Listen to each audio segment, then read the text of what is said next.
बिस्मिल्लाहिर्रहमानिर्रहीम अस्सलाम वालेकुम डियर स्टूडेंट्स।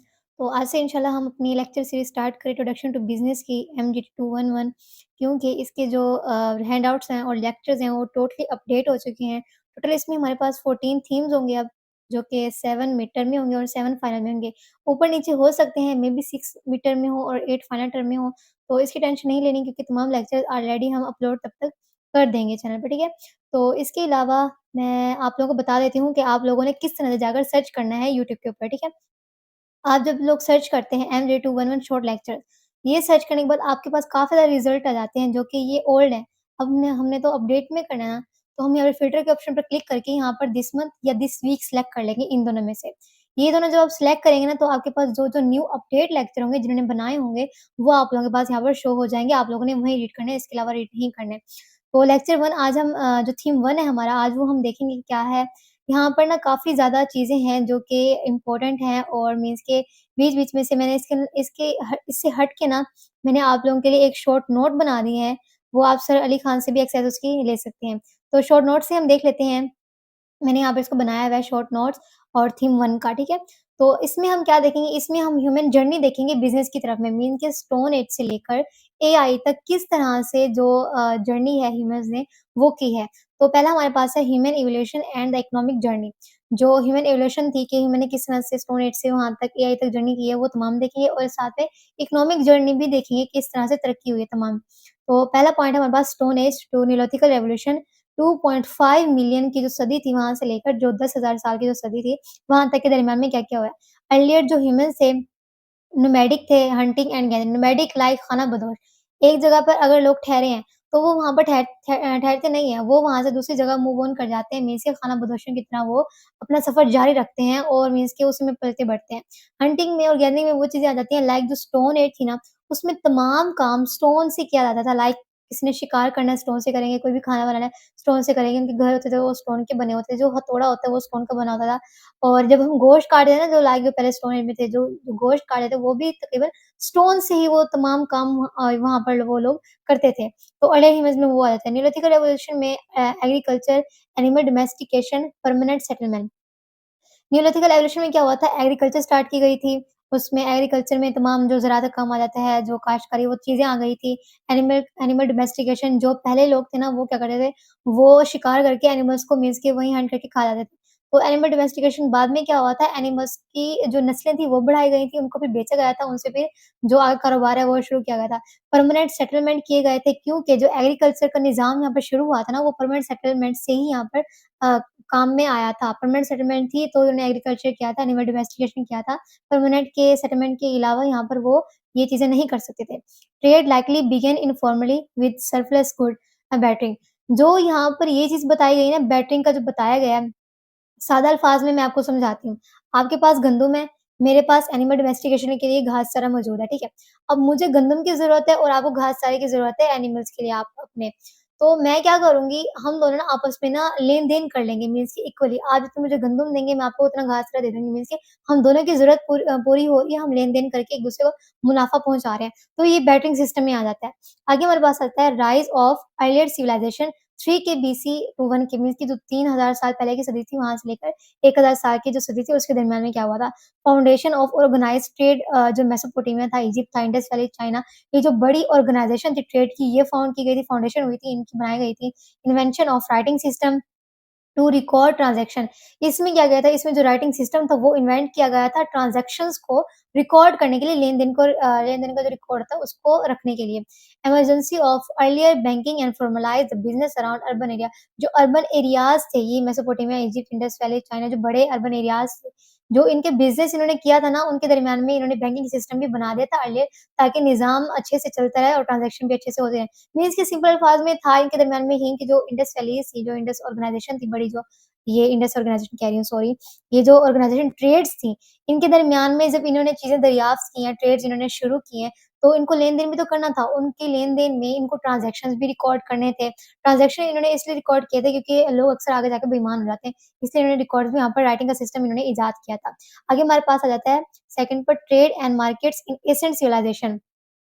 एशियन सिविलाइजेशन में क्या था हमारे पास ट्रेड में मेसोपोटामिया जो था ना उसने अर्ली रिकॉर्ड कीपिंग स्टार्ट की थी। ट्रेड टेक्सटाइल जो कि काम की जो चीज़ें होती हैं उनका ट्रेड इन्होंने इस्तेमाल किया था। ट्रेड स्टार्ट किया था। Use clay tables for contracts. अच्छा इसमें क्या होता है इन्होंने कॉन्ट्रैक्ट्स के लिए ना जो चिकनी मिट्टी की जो टेबल्स होती हैं इन्होंने वो यूज़ की थी यहाँ पर। एंड इजिप्ट ने क्या यूज़ किया था use the Nile for trade, straight from trade. And आगे मैं ब जो नी इजिप्ट था ना, जो दरिया नीला में जो इन्होंने इजिप्ट ने ना जो अपना सामान है वो ट्रांसपोर्ट करने के लिए दूसरे ममालिक में बहरी जहाज़ का इन्होंने इस्तेमाल किया था मीन्स कि समुद्र के ऊपर से इन्होंने आपस में लेन-देन शुरू की थी और सामान पहुँचाना शुरू किया था। इंडस वैली में डॉक्स थे, बंदरगाहें, वेयर हाउसेज़ जो थे वो तमाम चीज़ें इसके अंदर आ जाती हैं इंडस वैली में। और चाइना ने कंट्रीब्यूट किया था सिल्क में जेड, टी।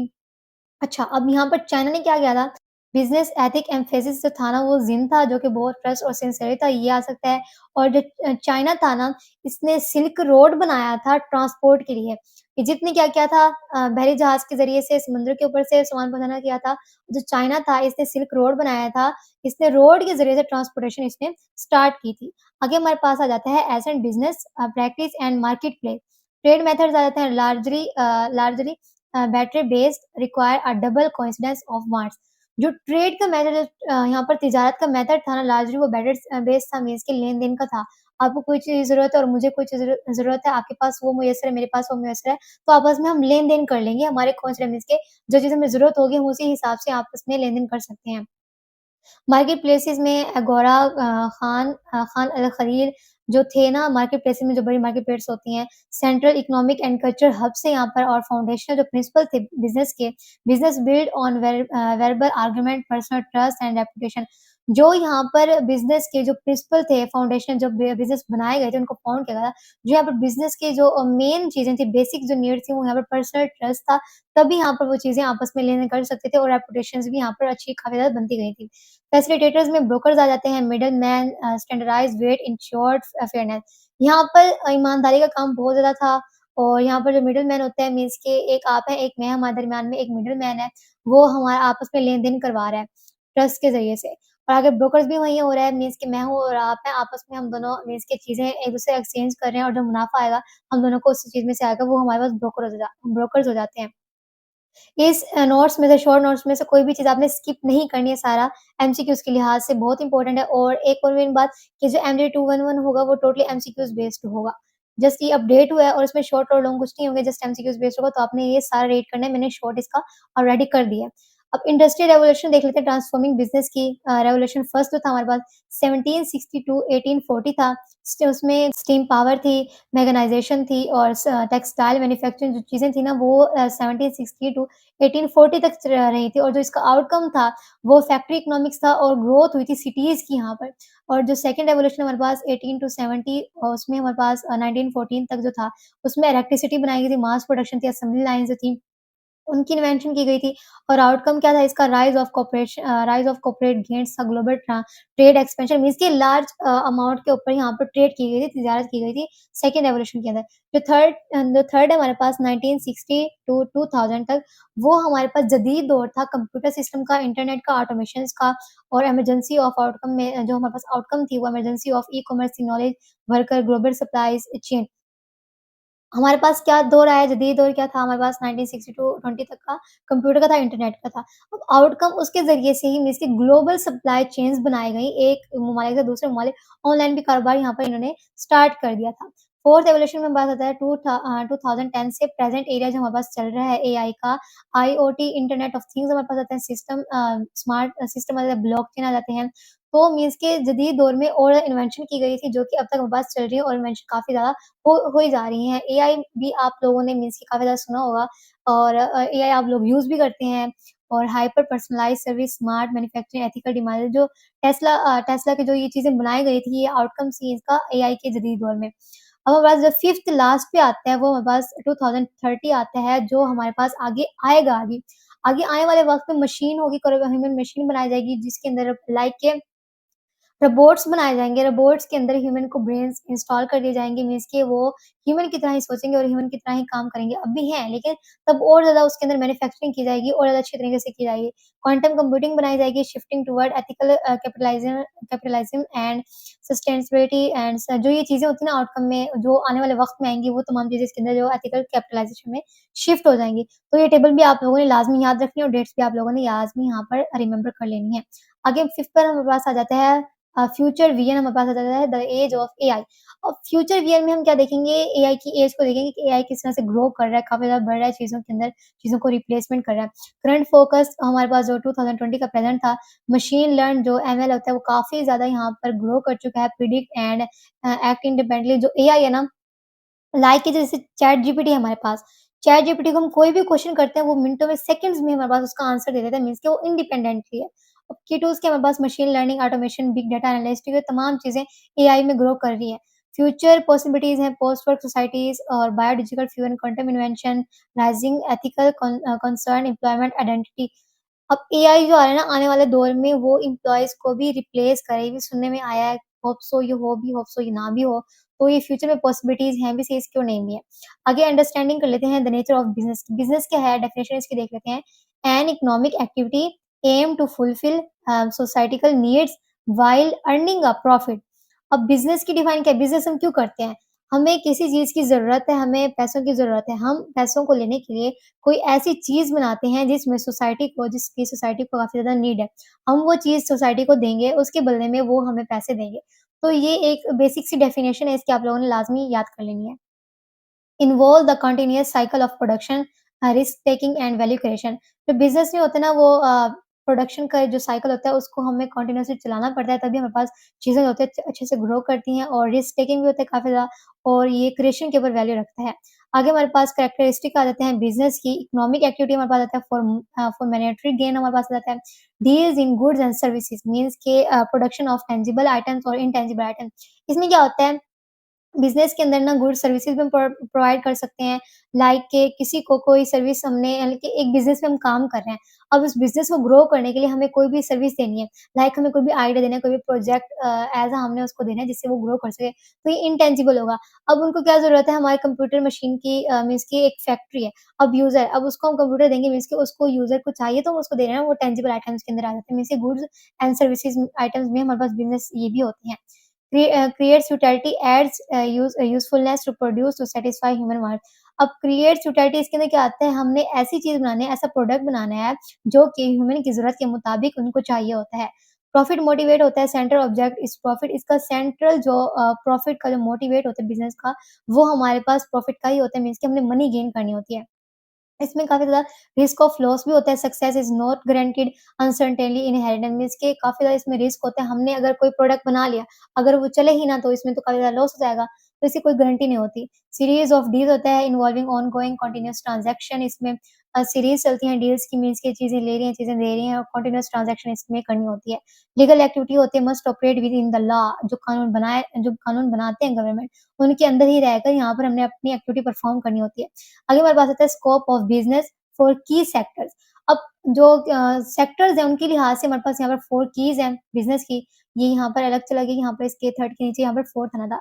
प्राइमरी जो सेक्टर होता है ना, उसमें क्या होता है, extraction of natural resource farming means के जो देहात के लोग होते हैं, जो किसान होता है, प्राइमरी सेक्टर में वो चीज़ें आ जाती हैं। सेकेंडरी सेक्टर में क्या आता है, manufacturing and processing, converting raw material to finishing good. अब किसान क्या था, किसान ने कपास का किया है, कपास का काम किया, कपास को निकाला है अपने मीन्स से घर से, विलेज से, देहात से, वहाँ से निकाल के इसने आगे क्या दिया है, फैक्ट्री को दिया है। फैक्ट्री में क्या किया है, फैक्ट्री में raw material as a raw material था, रॉ मटेरियल को फिनिशिंग गुड्स में उसको बनाया गया, ये सेकेंडरी हो गया। अब टर्टियरी सेक्टर में क्या होता है, services, health care, banking, education. अब टर्टियरी में वो चीज़ें अगर क्या करेंगे, वो सर्विसेज़ प्रोवाइड करेंगे, मीन्स के as a cloth, as a किसी भी चीज़ के लिहाज से वो आगे सर्विसेज़ मीन्स के कस्टमर्स को देंगे। तो ये चीज़ें हमारे पास किसमें आ जाती हैं, टर्टियरी सेक्टर में। क्वांटिटेरी सेक्टर में क्या होता है, नॉलेज बेस्ड सर्विसेज़ होते हैं, साइंटिफिक रिसर्च, आईटी, डाटा एनालिस्टिक, ये तमाम चीज़ें क्वांटिटी। अच्छा, इस तरह की मिसालें तो हमने कपास से ले ली। अब इसमें हेल्थ सर्विस आते हैं, बैंकिंग सिस्टम मीन्स के जो हाई लेवल के ऊपर ट्रांज़ैक्शंस करते हैं लोग, एजुकेशंस लेते हैं आउट ऑफ कंट्री, तो ये चीज़ें आ जाती हैं। कॉन्ट्री नॉलेज के अंदर इसमें, कॉन्ट्री सेक्टर के अंदर इसमें नॉलेज बेस्ड जो सर्विस होती है, मीन्स ये scientific research, IT, data analysis, किसी चीज़ का मीन्स कि आइडिया देना प्रोजेक्ट देना वो कंट्री सेक्टर के अंदर आ जाता है। ये 4 सेक्टर ये हो जाते हैं। चौथे सेक्टर के अंदर ना हमारे पास एक कॉमर्स है। The movement, sale and export of goods services include trade, home region and aids to trade, transport, banking, insurance, advertise. जो भी मैंने ऊपर बताया ना, लाइक क्वांटिटी में वही होता है, क्वांटिटी में वही होता है कि सेल्स को करना है, सेल को बढ़ाना है, गुड्स सर्विसेज किसी भी चीज़ की नॉलेज को हमने यहाँ पर सेल करना है, वो बस कंट्री सेक्टर में आ जाता है। Business and economic core concept. आगे मैं बात आते हैं इकोनॉमिक।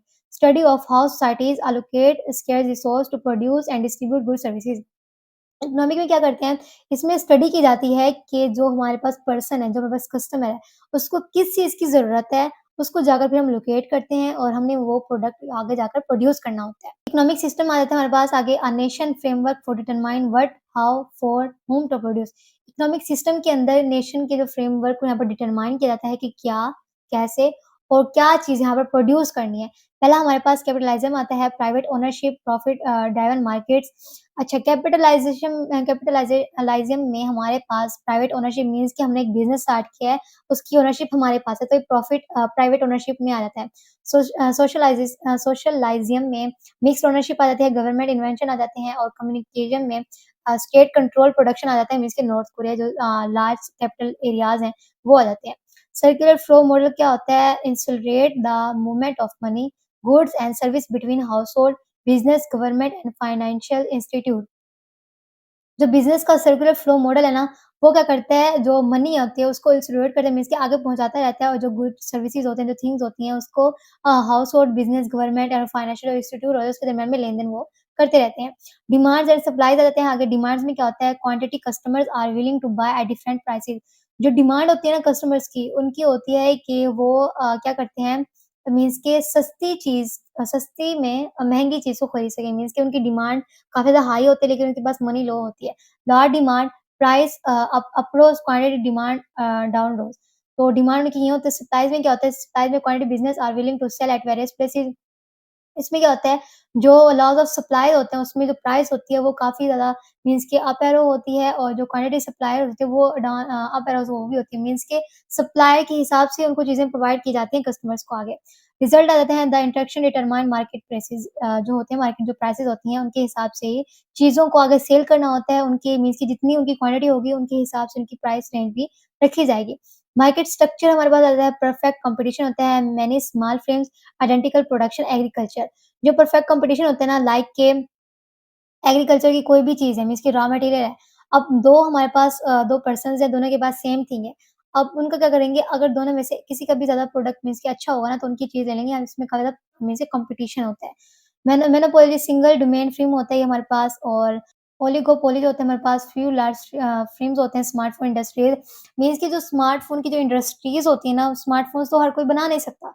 इसलिए उसकी जो फ्यू लार्ज फ़िल्म्स होती हैं, मीन्स कि बहुत कम यहाँ पर उसके इंडस्ट्रीज़ बनाई जाती हैं। Monopolistical competition, many films differentiate products, fast food means के लाइक के 2 शॉप्स हैं, दोनों के पास फ़ास्ट फूड मौजूद है। अब दोनों में अपनी एक कोई ऐसी मेन चीज़ रखनी होगी जिसकी वज़ह से उनके ज़्यादा प्रोडक्ट वहाँ पर वो सेल होते हैं। हमारे पास क्या होता है, मोनोपोलिस्टिकल कॉम्पिटिशन। आगे हमारे पास आता है business cycle, rise and fall of economic activity. इसमें क्या होता है, इसमें पहला हमारे पास आ जाता है expansion, growth, rising income, high customer spending.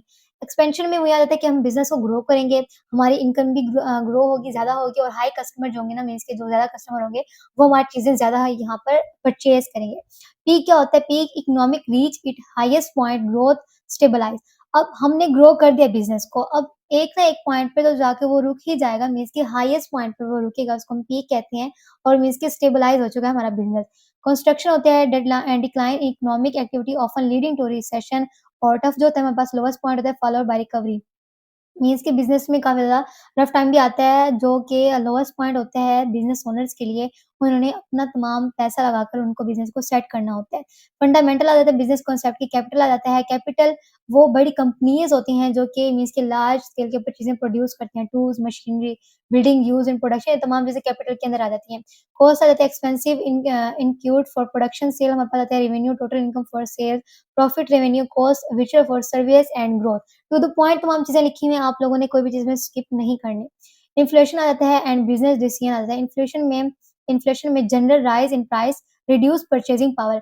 जो जनरलाइज़ मीन्स कि प्राइस हमारे पास कोई प्रोडक्ट है, उसकी जब हम प्राइस को हाई कर देंगे, तो साफ ज़ाहिर है जब प्राइस हाई करेंगे तो कस्टमर खरीदेंगे नहीं और इसकी जो परचेज़िंग पावर है काफ़ी ज़्यादा रिड्यूस हो जाएगी। इसके 2 पॉइंट्स हैं, cost push, demand pull. Cost push में क्या होता है, cost by rising production cost. ये इसमें इसलिए होता है कॉस्ट पुश क्योंकि जो ओनर होते हैं बिज़नेस के जो ओनर होते हैं ना, उन्होंने प्रोडक्शन की जो कॉस्ट होती है वो काफ़ी ज़्यादा मीन्स कि हाई कर देते हैं, इसलिए जो उनकी ग्रो होती है परचेज़िंग की वो काफ़ी ज़्यादा स्लो हो जाती है। डिमांड पुल क्या होता है, cost by high customer demand outpacing supply. ये डिमांड पुलिंग इसलिए होता है कि कस्टमर्स को एक चीज़ की काफ़ी ज़्यादा नीड है और वो बना भी उस हिसाब से रही है लेकिन उसकी मीन्स की प्राइस अब काफ़ी ज़्यादा लो है। इस वज़ह से जो डिमांड है वो काफ़ी ज़्यादा हाई हो जाती है और मीन्स की डिमांड पूल होता है। कस्टमर को काफ़ी ज़्यादा ज़रूरत है और प्राइसिंग उसकी काफ़ी ज़्यादा लो है। तो इसी तरह से परचेज़िंग पावर ज़्यादा बढ़ जाती है। आगे हमारे पास आता है risk, goods, services and knowledge workers. अब रिस्क में क्या आता है? Inherit potential losses, time, money, reputation जो तमाम चीज़ें होती हैं, रिस्क के अंदर आते हैं क्योंकि बिज़नेस हमने स्टार्ट किया है, बिज़नेस के रेपुटेशन को बढ़ाने के लिए हमें तमाम चीज़ें अपनी सेट करनी होती है, रिस्क लेना होता है। गुड में आ जाता है फिज़िकली और टेंजिबल प्रोडक्ट्स आ जाता है मीन्स कि जिसकी कस्टमर को नीड है, हम वो चीज़ प्रोवाइड करें। सर्विसेज़ में आ जाता है इंटेंजिबल आ जाता है, गुड्स के अंदर वो टेंजिबल जो चीज़ें होती हैं ना, वो like as a computer, mobile phone, जिस चीज़ की ह्यूमन को ज़रूरत होती है। और सर्विसेज़ में इंटेंजिबल में बिज़नेस में लाइक कंसल्टिंग, एजुकेशन मीन्स कि कोई भी चीज़ इस तरह से देना कि आइडिया दे दिया हमने किसी को, ये इंटेंजिबल में आ जाता है। नॉलेज वर्कर में क्या आता है? Use specialised knowledge and skill to invention vital in the information economy. Knowledge workers में वही स्पेशलाइज़ हो जाता है मीन्स कि स्किल की इन्वेंशन करना और स्किल्स को मीन्स कि आगे प्रोवाइड करना अपनी कंपनीज़ को, बिज़नेस को। आगे हमारे पास है economic policies and their impact. इसमें क्या आता है फिजिकल पॉलिसी आ जाता है गवर्नमेंट यूज़ ऑफ टैक्सेशन जो गवर्नमेंट है वो टैक्सेशन यूज़ करती है and spending to influence the economy और जो इन्फ्लुएंस होती है उस इकोनॉमी के उनके ऊपर काफ़ी स्पेंड कर देती है।